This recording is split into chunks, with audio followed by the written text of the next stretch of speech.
Hola, me disculpo por tener que hablar en inglés, pero bueno, en el Reino Unido realmente no tenemos demasiada formación con otros idiomas, así que voy a hablar en inglés. Gracias al comité organizativo, a quienes me han invitado para hablar sobre nuestro trabajo en el Reino Unido. Es un privilegio que me hayan elegido como oradora en este Congreso Nacional de Atención Pediátrica. Quisiera darles un poco de información con respecto a los servicios paliativos en el Reino Unido para comprender el contexto en el cual se ha llevado a cabo nuestra investigación. Mostrarles algo de lo que me enorgullezco. Soy directora del Centro de Investigación Martin para niños con necesidades paliativas, de atención paliativa. Vamos a hablar acerca de definiciones claves, porque creo yo que es muy importante que todos hablemos de lo mismo y tengamos una comprensión común de aquello a lo que nos referimos. La terminología que usamos no siempre o no a menudo tiene la misma comprensión ni el mismo significado para todo el mundo. Y luego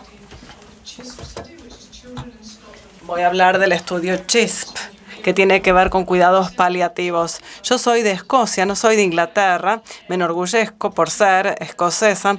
Vamos a hablar acerca de este estudio que terminamos en Escocia, por si no se habían dado cuenta de mi acento. Y también las relaciones clave. Algunos de sus colegas han hablado esta mañana respecto de la importancia de la relación entre la atención intensiva pediátrica y la atención paliativa en pediatría.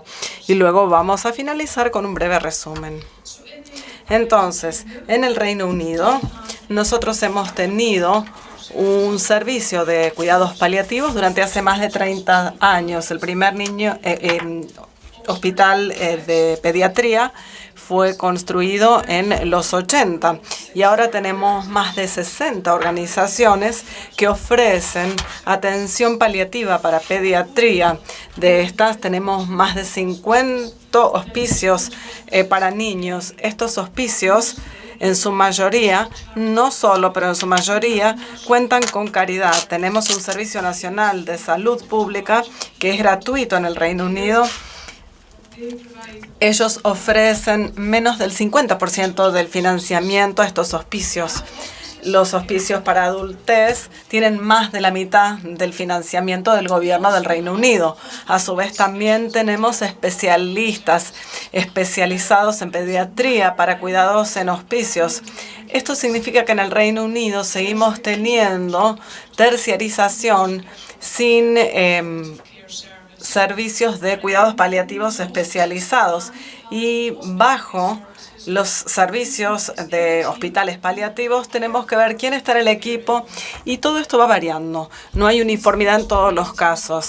Los equipos están financiados por nuestro servicio de salud a nivel nacional. Junto con esto tenemos numerosos equipos de la comunidad que pueden trabajar o bien en hospitales o en hospicios para cuidados paliativos. Pueden incluso llegar hasta las familias y atender a los niños en sus hogares. Este es el contexto. Según entiendo, a partir de lo que se ha hablado acá, es bastante diferente de cómo se aborda el cuidado paliativo en la Argentina. Este es el hospicio para niños Martin House en el norte de Inglaterra. Abrió sus puertas en 1987.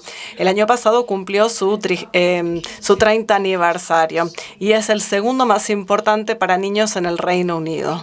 Como podemos ver, realmente es un área muy acaudalada, con muchos, a su vez, árboles. Esto es bueno en un sentido, pero a su vez complejiza el acceso para familias y niños de lugares más remotos.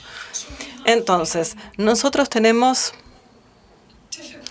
dificultades a veces a la hora de obtener financiamiento de los grandes financistas para lo que es atención paliativa en pediatría. Cuando uno empieza a hablar de los niños, debe luchar contra los investigadores que hablan de la adultez y se interesan en cáncer, obesidad o diabetes. Cuando hablamos de niños, se complejiza la cuestión, y cuando hablamos de una subpoblación de niños con necesidades paliativas, la tarea es titánica cuando hablamos de obtener financiamiento para investigación. Y por eso es que el directorio de fiduciario desde los últimos 10 años está haciendo lo posible para poder invertir junto con mi universidad, la Universidad de York, para desarrollar un centro de investigación.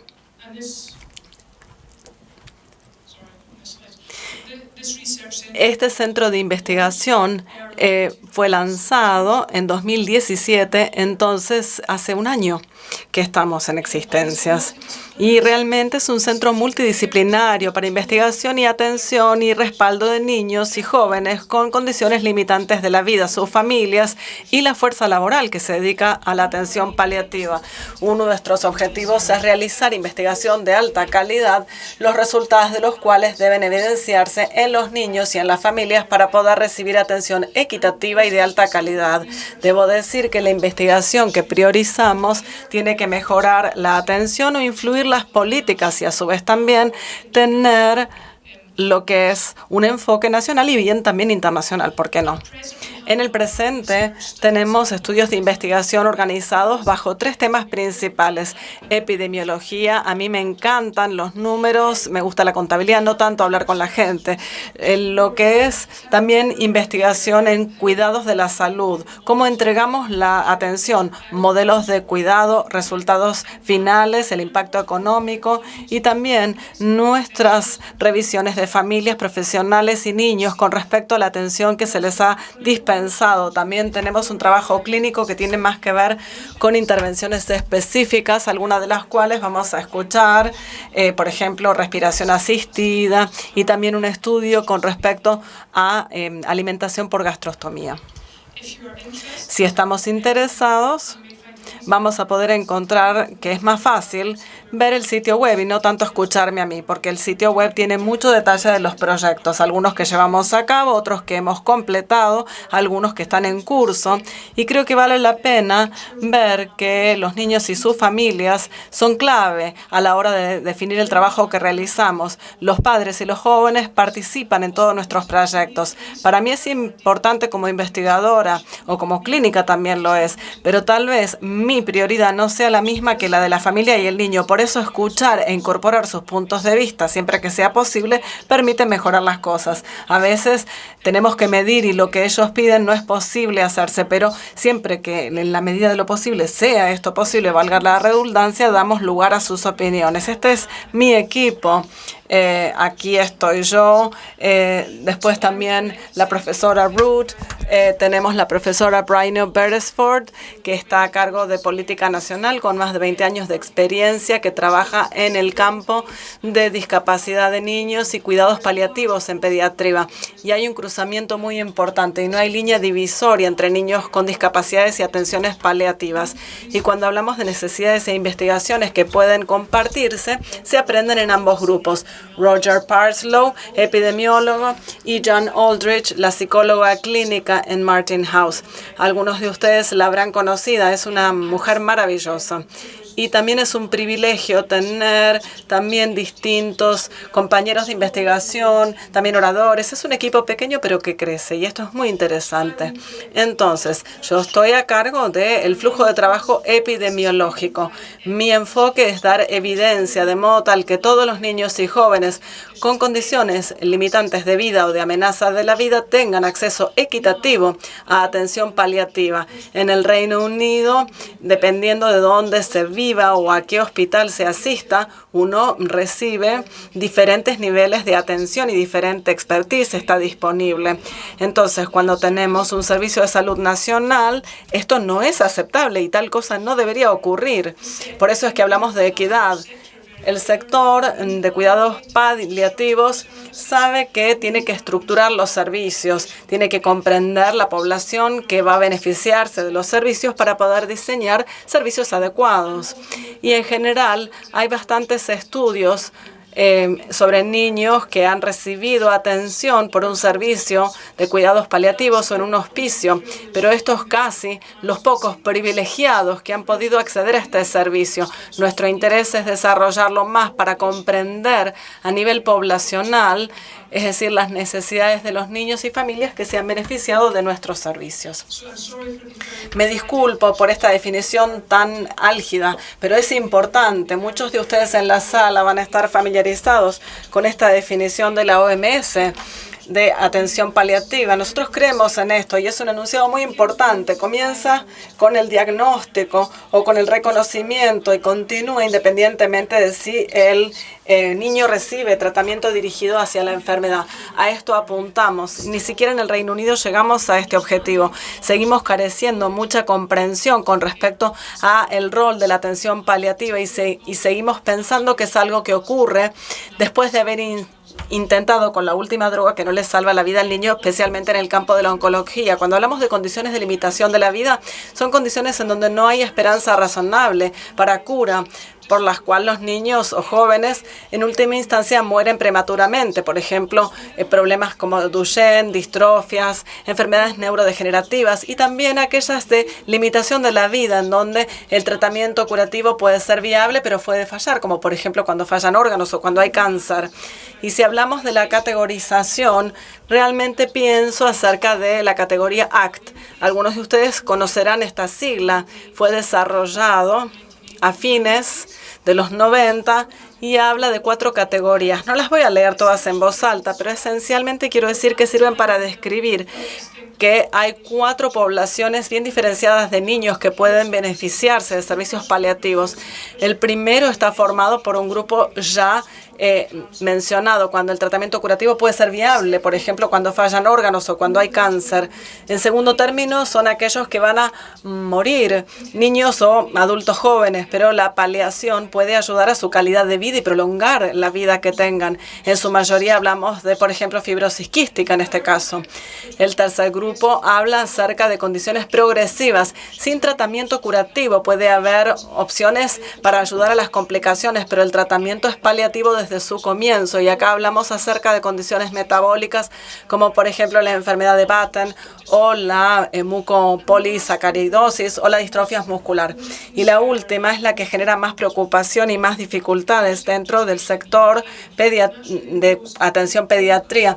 Hablamos de aquellos que tienen condiciones irreversibles, no progresivas, pero que requieren alto tratamiento, por ejemplo, parálisis cerebral severa o condiciones similares.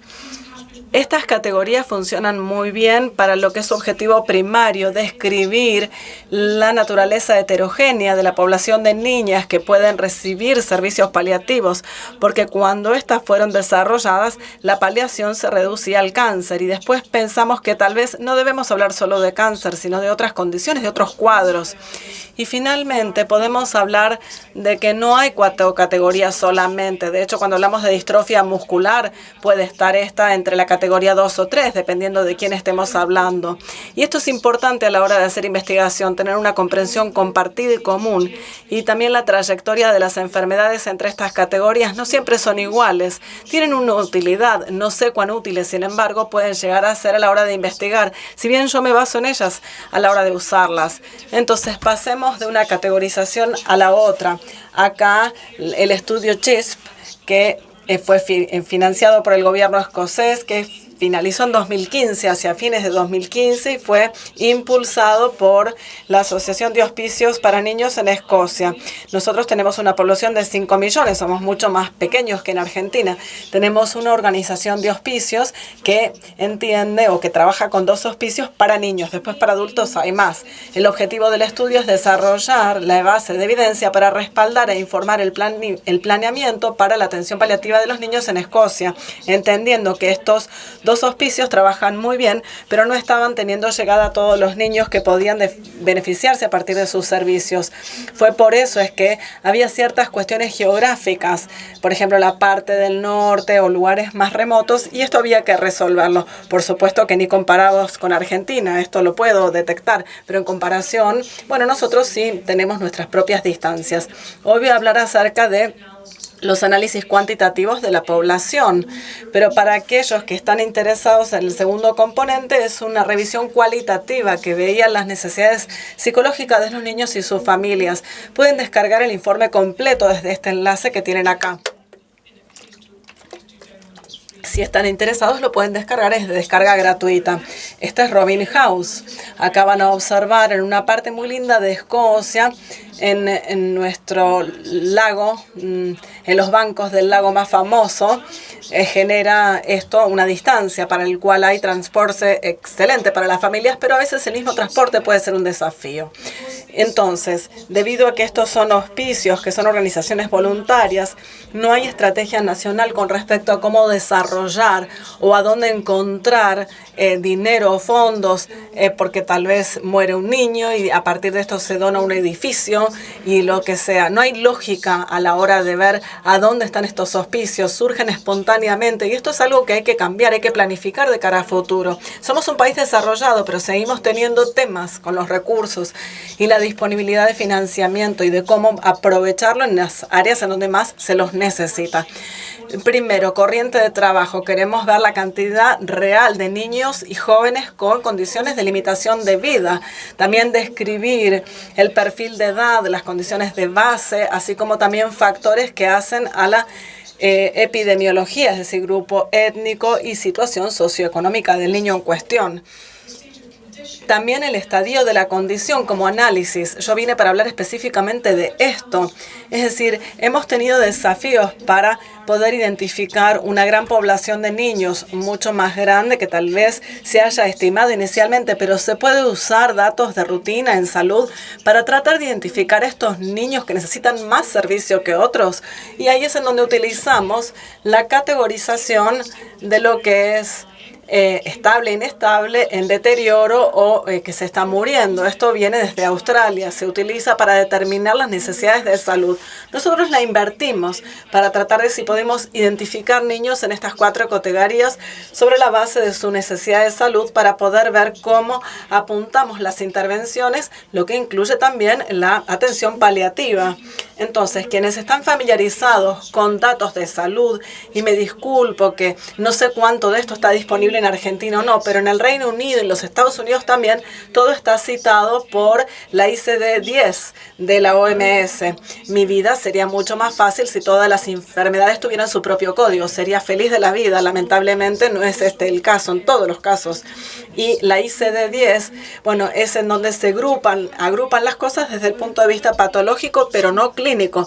Algunas de las cosas bajo el mismo código ICD-10 clínicamente son muy diferentes. Entonces esto es un desafío. ¿Qué hicimos para tratar de identificar niños con condiciones de limitación de vida o de riesgo de vida? Se basa en un trabajo previo que fue publicado en Pediatrics hace un par de años. ¿Qué se hizo en ese punto? Se tomaron todos los datos del diagnóstico de niños referidos en el Martin House durante 21 años, datos similares a partir de un equipo basado en un hospital y también otro equipo basado en un hospicio para niños. Y lo que se hizo fue, bueno, ICD-10 codificó todos estos diagnósticos y luego tratamos de identificar aquellos en donde la mayoría de los niños con este diagnóstico tendría limitación de la vida y la mayoría de los diagnósticos bajo este código tendrían riesgo de vida. Ustedes lo sabrán mejor que yo. Lo importante es que para algunos niños hay una combinación de diagnósticos, lo cual generan algo de limitación de vida. Y no es que un único diagnóstico les limita la vida, sino que es una complejidad mayor. Me enorgullece decir que Escocia, Australia Occidental y parte de Canadá son los 3 lugares en el mundo que tienen los mejores datos. Datos compilados cada vez que una persona se va al hospital o que un individuo accede a una organización de atención social. Lamentablemente en Inglaterra hay muchas restricciones legales en cuanto a la identificabilidad. ¿Quién puede usar estos datos y quién no? Yo lucho a diario con la identidad de los datos. Pero bueno, en la parte izquierda acá podemos ver que tenemos datos de pacientes internados. Cada vez que el niño es internado hay una cantidad de datos codificados. Porque ingresaron, con qué médico consultante y demás. Y a partir de ahí el diagnóstico se codifica por ICD-10. El segundo también tiene que ver con datos de nacimiento. Yo supongo que tiene que ver con nacimientos, pero bueno, tiene que ver con también atención de salud que se da al niño en el primer año de vida, no solo en el nacimiento. Entonces, habla de atención especial, intensiva y en neonatología. Identificamos niños que tienen códigos en estos conjuntos de datos y también otros datos disponibles. Si hubieran muerto, tenemos también el registro de defunciones nacional que habla del lugar y la causa de muerte muerte, también los registros de cáncer, si se les ha diagnosticado una neoplasia, y también datos de PICAN, que habla de atención intensiva en pediatría. En Inglaterra se hizo este estudio. Algunos de mis colegas, con justa razón, criticaron nuestra metodología en el sentido de que habíamos podido contar niños que habían estado en el hospital una vez por año. Si ese año no habían estado en el hospital, no podíamos dar cuenta de su existencia. Sin embargo, lo que se puede hacer con estos datos es tener datos de la comunidad que hace recetas, prescripciones para un individuo en un año determinado. Si hubiéramos identificado todos los datos en un año, los datos acá, y habría esto generado una prescripción al año siguiente, aun cuando el año siguiente no estarían en el hospital, podríamos saber que el niño sigue vivo, que sigue estando en Escocia, pero la mayoría de estas condiciones no desaparecen, lamentablemente. Por eso es que podemos dar por sentado que siguen teniendo la condición que les limita la vida. Lo que nos interesa es la prevalencia. Si hablamos de servicios en desarrollo y compararlos, necesitamos contemplar la prevalencia. Esencialmente es la proporción de la población con una condición determinada, en este caso, una condición de limitación de la vida. Calculamos la prevalencia sobre la base de los niños hospitalizados todos los años, pero a su vez la calculamos con la prevalencia completa, niños que sabemos que siguen estando vivos y que residen en Escocia. Como dije anteriormente, yo creo muchísimo en la definición de la OMS de atención paliativa. Dicho esto, la atención de fin de vida es una parte muy importante que hacer bien. Por eso es que estamos viendo las muertes y la necesidad de la atención en la última etapa de la vida. El gobierno de Inglaterra y de Escocia están obsesionados con el lugar de la muerte como medida de calidad para determinar la atención de fin de vida. Y a nivel individual, ciertamente, en los niños yo lucho porque hablamos con las familias y con los niños, y de hecho a veces cambian las opciones o cambian en el medio de la crisis, pero yo pienso que si vemos a nivel poblacional, si realmente tenemos la posibilidad de ofrecer el lugar de vida y el lugar de atención y de muerte, deberíamos ver una distribución: hogar, hospicio, hospital. El hospital puede bien ser el lugar en donde decida morir el niño. También tenemos datos agregados o totalizados para tener una idea de lo que es la cantidad de niños que ellos están atendiendo, incluyendo estos datos en contexto. El estadio de la condición. Como dije anteriormente, Escocia es una población pequeña. Entonces nosotros estábamos restringidos en cuanto a algunas cosas que podíamos hacer con los datos porque a la gente le preocupaba el tema de la identificabilidad de los datos. Cuando se me propuso hacer este estudio, yo tuve una idea muy buena con respecto a lo que es un niño inestable, el niño estable, el que se deteriora, el que está muriendo. Cuando usamos estos datos para estas categorizaciones, lo que es clave es cuál es el factor que hace que el niño pase de estable a inestable, o que lo hace pasar de inestable a deteriorado, o incluso hasta llegar a la muerte. Las definiciones a las que hemos llegado no son propias. Obviamente hay un equipo que trabaja con clínicos y demás. Si tenemos una emergencia, una internación en el hospital que dura por más de 2 días, hablamos de inestabilidad en el cuadro. ¿Por qué 2 días y no menos o más? En el Reino Unido hablamos de, por ejemplo, los viernes a la tarde, a las 5, se ingresan los niños en el hospital porque el médico clínico no está o no sabe qué hacer con el niño y teme que sea grave. Entonces, en general, no necesariamente son internaciones necesarias. Por eso es que hablamos de 2 días como mínimo. Hablamos del deterioro si tienen una emergencia en terapia intensiva o pasan a terapia intensiva por una emergencia. Y nos interesa el grupo, bueno, de los que mueren, porque los podemos categorizar en los últimos 28 días de la vida. Creo que lo clave entre esto tiene que ver con cómo usamos estos datos y cómo los usan los adultos. Es lineal. Uno está estable, luego se inestabiliza, luego se deteriora y luego muere. En los niños no es tan así, no es tan lineal. Los niños cambian minuto a minuto, segundo a segundo. Los niños pasan de estable a inestable y luego de inestable a estable o de deterioro a estable. En los niños no hay tanta linealidad. Esto es lo que quiero decir. ¿Qué encontramos? Cuando hablamos de la prevalencia, podemos ver en la parte inferior que tenemos la prevalencia en base al hospital. Es decir, esto es un 50% del periodo de 11 años a casi 40 por 10.000 niños. Esta es la prevalencia. Podemos calcular la prevalencia completa en los últimos 5 años, pero acá vemos una diferencia enorme. Se duplica la cantidad de niños si incluimos a aquellos que no han tenido una internación en el hospital durante un año. Lo clave a entender a partir de esta diferencia es que no son los mismos niños. Es un grupo. Son 6.000 niños que están en hospital todos los años y otros 6.000 que están en la comunidad. Algunos niños van a tener una internación un año, pero el año siguiente no. Tal vez 4 internaciones al año siguiente. Es decir, hay mucha oscilación entre estos grupos. Y entonces, incluso si estamos hablando acerca de la prevalencia en base al hospital, hablamos de 6.661.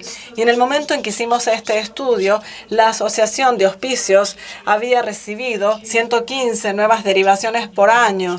Entonces, realmente la proporción es pequeña de aquellos que habíamos identificado con una condición de limitación de su vida. Tal vez haya varios motivos que esto lo explica. Primero, por la comprensión. Si volvemos a la definición de la OMS respecto de cuándo es apropiado usar atención paliativa, creo que debemos pensar acerca de estos datos y cómo identificamos a los niños. Y hay un grupo en particular en torno del nacimiento, en el momento perinatal, que tienen el diagnóstico perinatal y en ese momento tal vez tienen una condición de limitación de la vida, pero de hecho ya después no la tienen porque lo han superado a la fase y han sobrevivido. Entonces también esto entra a jugar en la prevalencia. Cuando hablamos de prevalencia por edad, podemos ver la línea superior por debajo de 1 y a nadie le debe sorprender que tengamos una mucha mayor prevalencia de este grupo etario, pero es bastante estática. Y esto tiene que ver con nuestra hipótesis de la prevalencia increyente a través del tiempo. No es que haya más niños que nacen o se diagnostiquen con estos cuadros, sino que estos niños viven más tiempo. Es decir, lo acabamos de escuchar. Hay asistencia mecánica respiratoria, alimentación por gastrostomía y a su vez también el tratamiento más agresivo de las complicaciones, la internación en terapia intensiva, cosa que hace 20 años no habría sido considerado como una atención apropiada para un niño y hoy sí.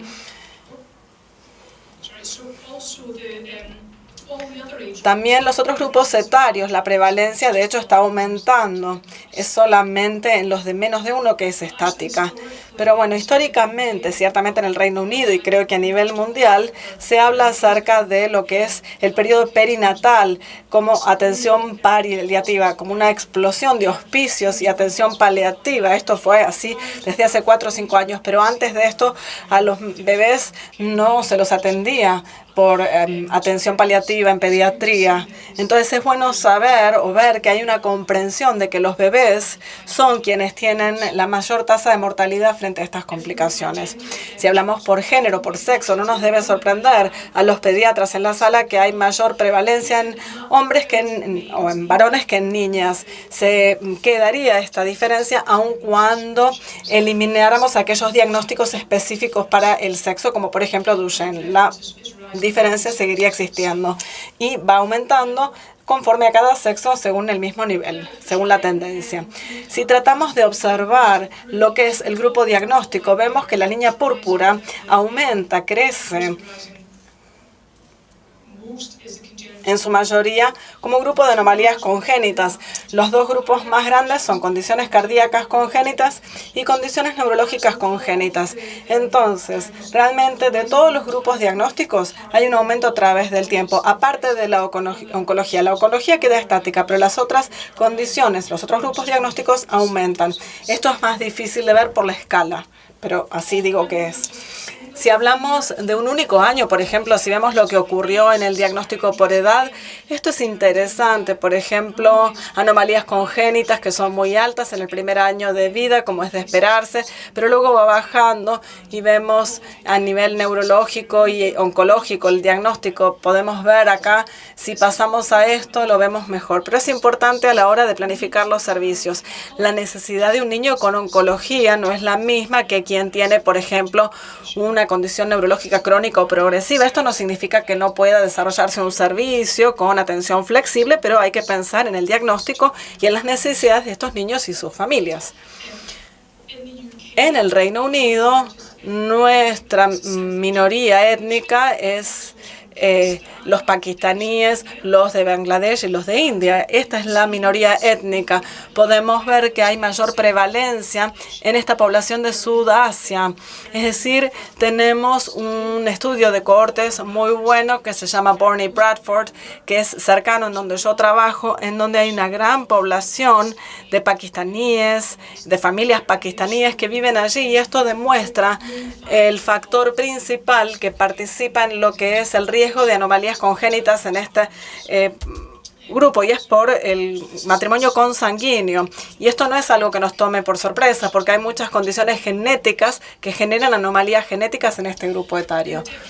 En la categoría de deprivación, hablamos de lo que está ponderado por población. Niños con condiciones limitantes de vida se distribuyen equitativamente en la población y vemos 20% en cada categoría.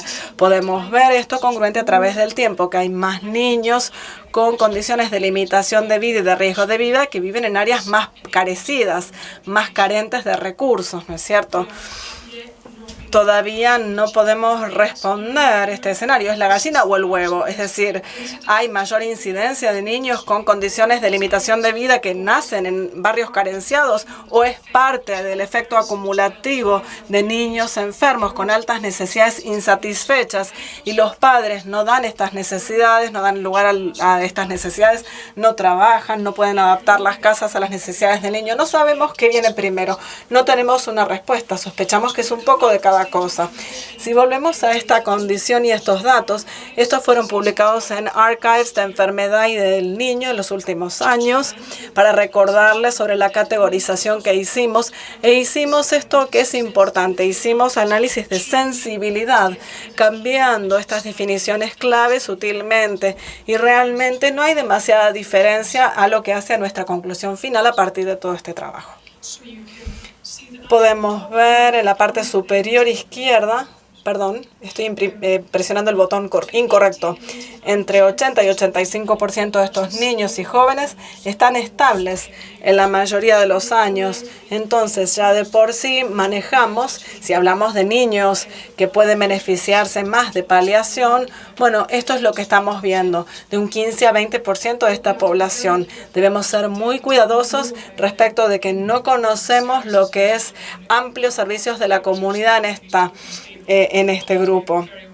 Debemos ser conscientes de que esto es así, pero cuando lo dividimos por edad, la línea negra es quienes tienen menos de un año. Tenemos una proporción inferior que son estables en cada año y una proporción mucho más grande que está inestable, se deteriora o de hecho muere.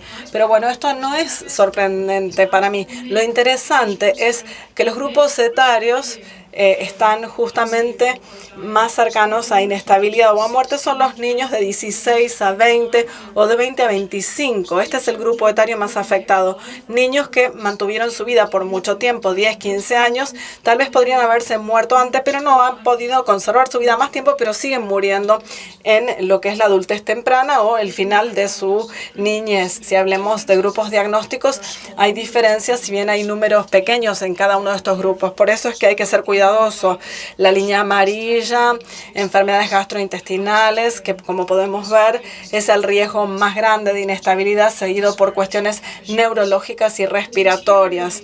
El deterioro tiene que ver con la respiración. Lo respiratorio es lo que más deteriora. Si hablamos de las internaciones a terapia intensiva, por supuesto no debe tomarnos por sorpresa que se requiera soporte ventilatorio, porque esta es la mayor incidencia. Y si vemos, bueno, la falta de recursos, no es que la tendencia sea lineal, pero ciertamente podemos ver quienes están en los grupos de menos privaciones económicas, en su mayoría son estables o menos inestables durante el periodo de tiempo estudiado. Entonces, es importante poder observar las distintas variables para poder ver el modelo estadístico. Tenemos que ver el resultado binario, quienes están estables y quienes no logran la estabilidad. Y por la naturaleza de los datos, tenemos niños que están en los datos en años futuros. Por eso es que tenemos esta lógica de regresión multinivel para ver la cantidad de años que pueden darnos información respecto de cada niño. ¿Qué definimos? Quienes tienen menos de un año tienen de 6 a 10 veces más probabilidad de ser inestables. Tenemos que priorizar nuestra atención en este grupo. Las niñas tienen más probabilidad de tener inestabilidad. Nosotros tratamos de encontrar una explicación clínica realmente que pudiera tener sentido, pero a su vez también es de importancia saber que todas las minorías étnicas, los sudasiáticos, los negros y otros, tienen más probabilidad de tener inestabilidad que la población británica blanca. En lo que se refiere al diagnóstico, oncología, diagnósticos respiratorios, en su mayoría son los que tienen más inestabilidad, y aquellos que tienen diagnósticos perinatales tienen menos probabilidad de ser inestables. Esto vuelve a mi conclusión anterior. La idea es identificar estas cuestiones en el momento de la vida para poder dar un mejor resultado. ¿Qué nos dice esto? Hasta 20% de los niños y adultos jóvenes experimentan inestabilidad todos los años. Esto es más alto cuando tienen menos de un año, aunque no es uniforme entre todos los grupos. Si queremos identificar quienes tienen más riesgo, son los que tienen menos de uno, y también quienes provienen de grupos de minorías étnicas. Entonces, pasemos ahora a ver los óbitos. Sepan que es un grupo pequeño en total. En Escocia es 400 aproximadamente al año. En este cohorte de niños con limitaciones en la vida está la marca de 200, o sea que el número no es grande para nada. Hay mucha fluctuación en estos gráficos, por lo tanto. Importante a saber que el punto de este estudio en lo que es 60 niños que mueren cada año, según bajo CHAS, en hospicio. Si vemos por edad, vemos que la línea negra es de quienes tienen menos de un año. En números absolutos, los que tienen menos de un año tienen más probabilidad de morir, pero las líneas púrpura muestran de 16 a 20 y de 20 a 21. O de 21 a 25. Ellos tienen acceso prioritario a los servicios, y después vamos a hablar acerca de esto. Bueno, la salvedad del lugar de muerte, yo hablé acerca de esto. Esto no nos va a tomar por sorpresa, y creo que es muy similar a lo que es la presentación anterior de esta mañana, que hablaba del lugar de muerte. Sabemos que entre los que tienen menos de uno, un 90% mueren en hospital, mientras que los niños de más edad, en su mayoría, mueren en su casa, o tal vez, si bien están en hospicios o en el hospital, también pueden elegir estar en su casa.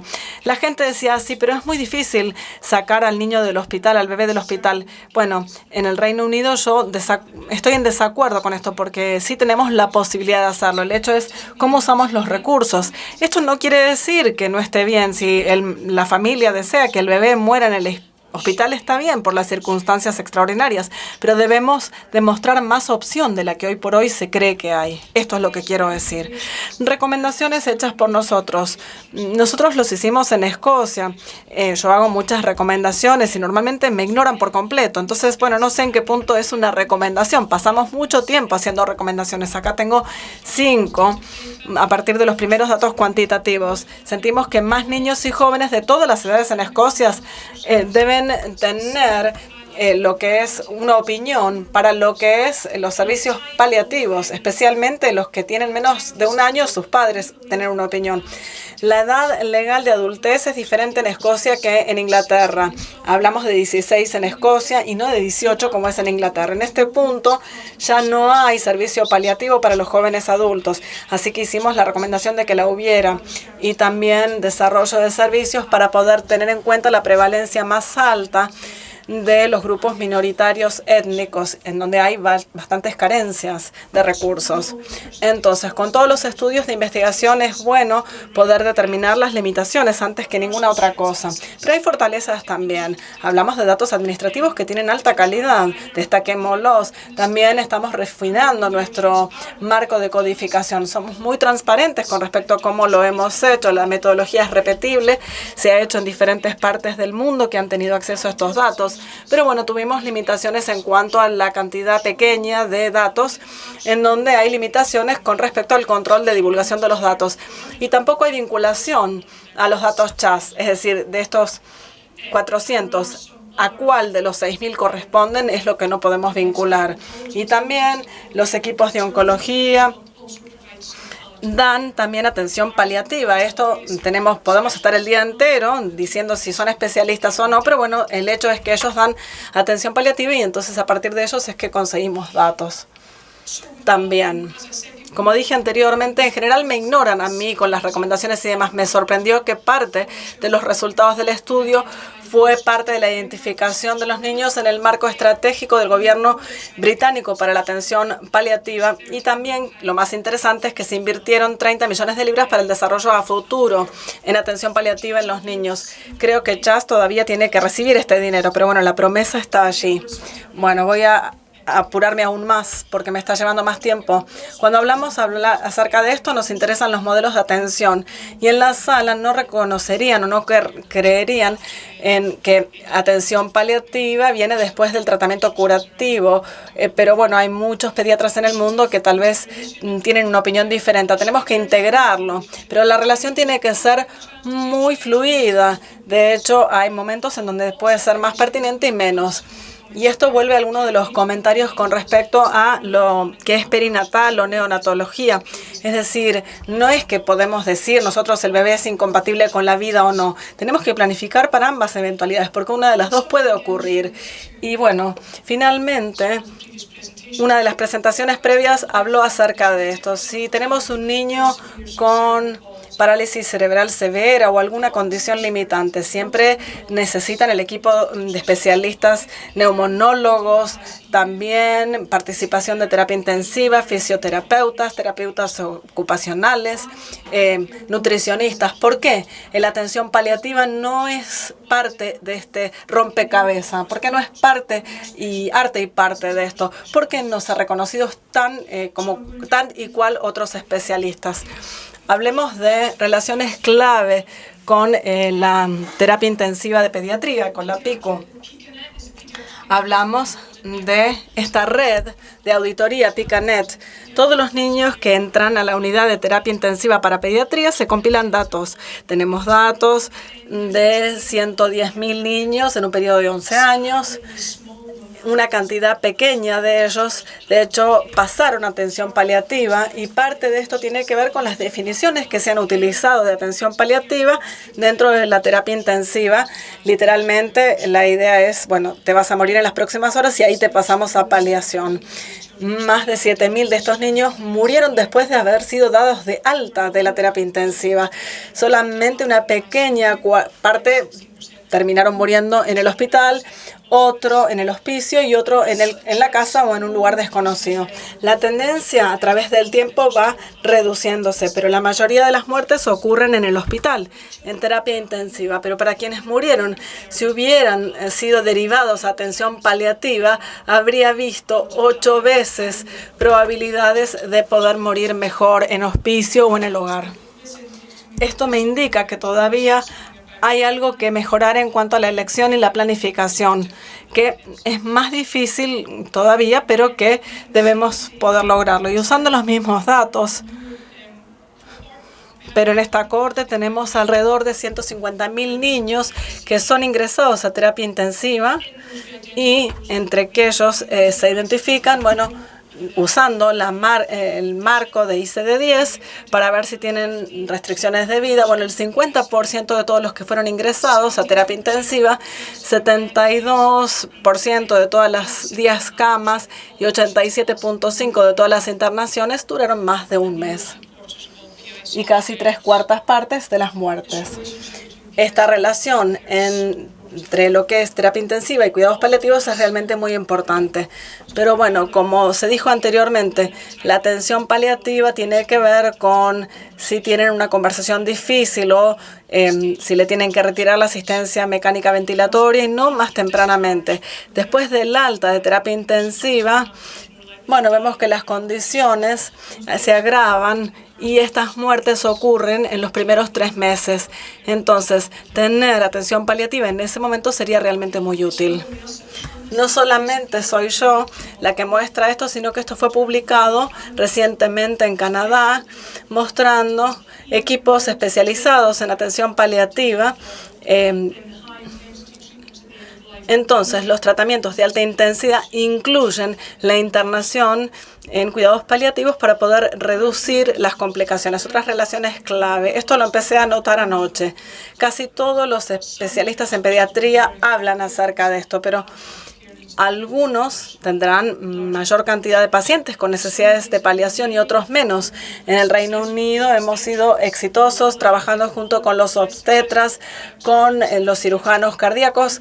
Son un grupo interesante de personas, no hemos tenido tanto éxito y también hemos trabajado muy bien con terapia de neonatología. Hay cantidad increyente de niños y jóvenes con limitaciones en la vida. El estadio de la condición puede ayudar a dirigir los recursos. Hay que ir a terapia intensiva, ver los niños que están en el pabellón 3-4 semanas, qué se puede hacer con ellos para ayudarlos a ellos y a sus familias y desarrollar relaciones claves a nivel clínico. En el Reino Unido, las exitosas se han basado en lo que es las habilidades interpersonales. Es triste porque no hay un método establecido, pero seamos conscientes de esto. En todo el mundo esto es cierto. En países desarrollados o en desarrollo, más inversión se requiere en atención paliativa para poder también mejorar la investigación y la evaluación. Hay poca evidencia para prácticamente nada de todo lo que se hace en intervención en estos niños y jóvenes. Como dije anteriormente, en el Reino Unido no hemos tenido estrategias con respecto a cómo desarrollar estos hospicios u otros servicios. Nadie los ha evaluado. Desconocemos si Martin House como modelo de cuidado es mejor que Helling House o que cualquier otro. Simplemente lo desconocemos. Por eso es que tenemos que trabajar siendo conscientes de estos. Mis reconocimientos a todos los investigadores. Yo ni siquiera hago el análisis de datos, lamentablemente, porque extraño eso. Por eso debo reconocer a mi equipo. Y bueno, esto es un niño aquí, como todos los niños por los cuales nosotros nos desvelamos. Muchas gracias.